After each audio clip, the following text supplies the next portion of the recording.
নমস্কার, আপনারা দেখছেন নিউজ মুখ্য বার্তা। সকলের সাথে সকলকে নিয়ে নিউজ মুখ্য বার্তা দেখতে চ্যানেলটি সাবস্ক্রাইব করুন।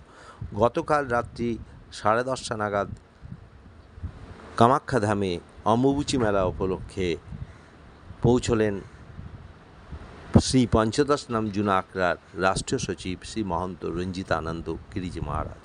তিনি পৌঁছানোর সঙ্গে সঙ্গে ওনার শিষ্য ভক্ত এবং অনুগামীরা জৌলুস শোভাযাত্রার মাধ্যমে ওনাকে মন্দির পরিক্রমা করিয়ে নিয়ে আসেন জুনা আখড়ায়।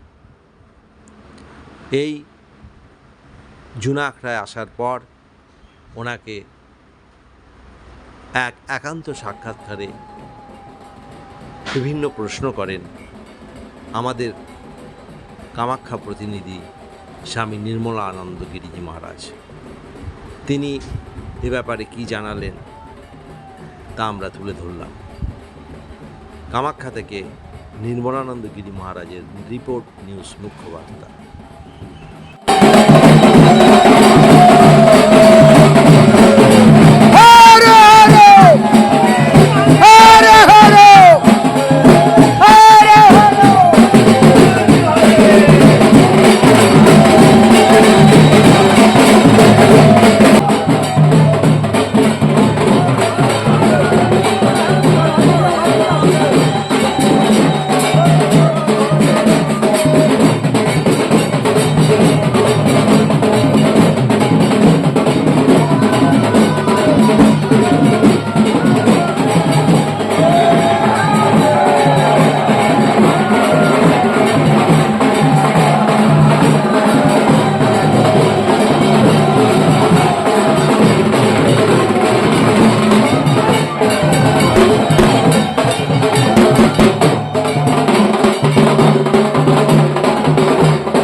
राष्ट्रीय सचिव श्रीमंत रंजितानंद गिरिजी महाराज এইমাত্র আমাদের কামাখ্যা ধামে শ্রী পঞ্চদশনাম জুনা আখড়াতে এসে পৌঁছেছেন।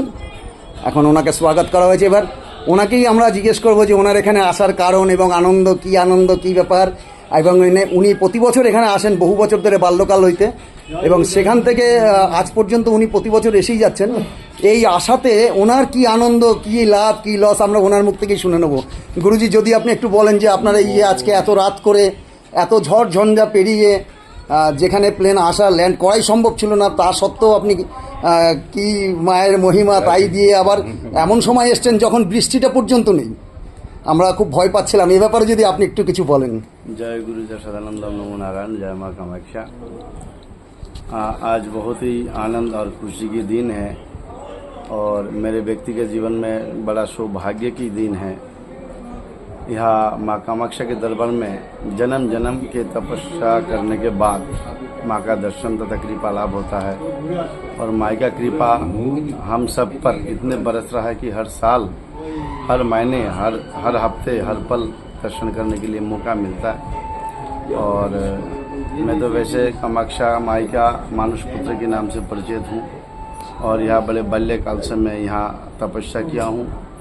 माई का दरबार में बहुत दिन रहा हूँ और यही से मेरा 10 नाम जूना अखाड़ा में जो प्रवेश करना हुआ, यानी जो हम तांत्रिक रूप में यहाँ जो साधना करते थे, तांत्रिक से फिर 10 नाम परंपरा में जूना अखाड़ा में जुड़ना, वो इस अखाड़ा में 10 नामी अखाड़ा में हम जुड़े।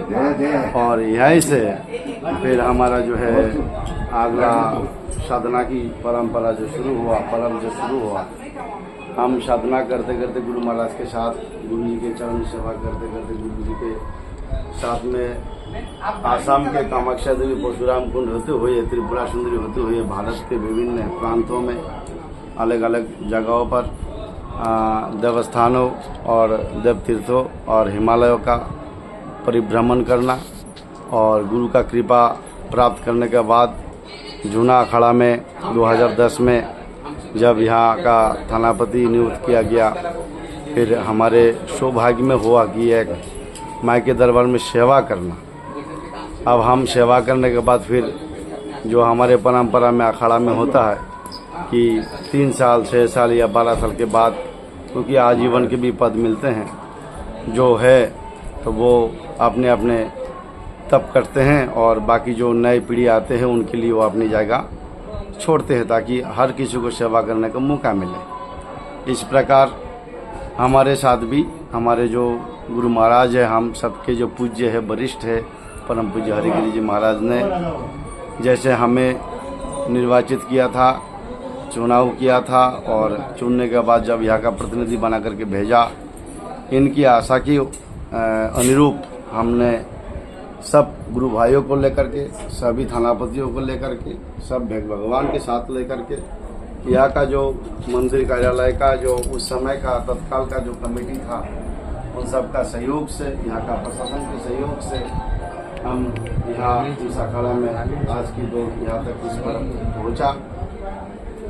फिर सौभाग्य की गुरु महाराज की कृपा से, गुरु महाराज ने इस बार जब हम 4 धाम यात्रा में गए तो गुरु की कृपा से हम राष्ट्रीय सचिव पद पर भी आसीन हुए और गुरु महाराज की कृपा से सचिव बनने के बाद कामाक्षा माई के दरबार में हम पहली बार आ रहे हैं। और इस दरबार में जैसे हम आते हर साल, पहले तो माई के दरबार में हम माँ का संतान के रूप में आते थे और आज भी संतान के रूप में आता हूँ, लेकिन पहले ऐसे स्वागत करने का कोई नहीं होता था, हम लोग सबके स्वागत करते थे। पर आज जो है भगवान जो यहाँ विराजमान हैं, सभी यहाँ प्रतिनिधिगण हैं, गुरु भाई लोग हैं, शिष्य लोग हैं, सभी महात्मागण जाकर के जिस प्रकार से हम सहित और भी गुरु मूर्ति जो वरिष्ठ आते हैं सबका स्वागत करते हैं, ये बड़ा आनंद देखिए, बड़े खुशी और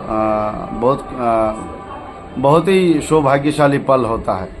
इस बार भी जो हमारे टाज बाबा पिछले बार भी किया था, जैसे हम आते हैं वो हमको कहते नहीं है कि क्या कारण, हमको पूछते कि गुरु जी कब आएंगे, किस समय उतरेंगे आप, तो हमने बोला कि हमारा इस समय उतरना, तो अपने हिसाब से अपने साधुओं को लेकर के, गुरु भाइयों को लेकर के, भगवान को लेकर के वो वहाँ से जहाँ से चलने का पड़ाव शुरू होता है तो वहाँ वो स्वागत के लिए खड़े हैं और ऐसा स्वागत किया, भव्य स्वागत किया, जिसके लिए हम खुद आनंदित है, प्रसन्नित है, प्रफुल्लित है और मुग्धित है, आप्लुत है। तो ऐसा सौभाग्य तो किसी किसी को मिलता है और वो सौभाग्य हमें मिला कि एक कहावत है कि पायो जी में राम रतन धन पायो, तो हमने अपना गुरु का कृपा धन पायो।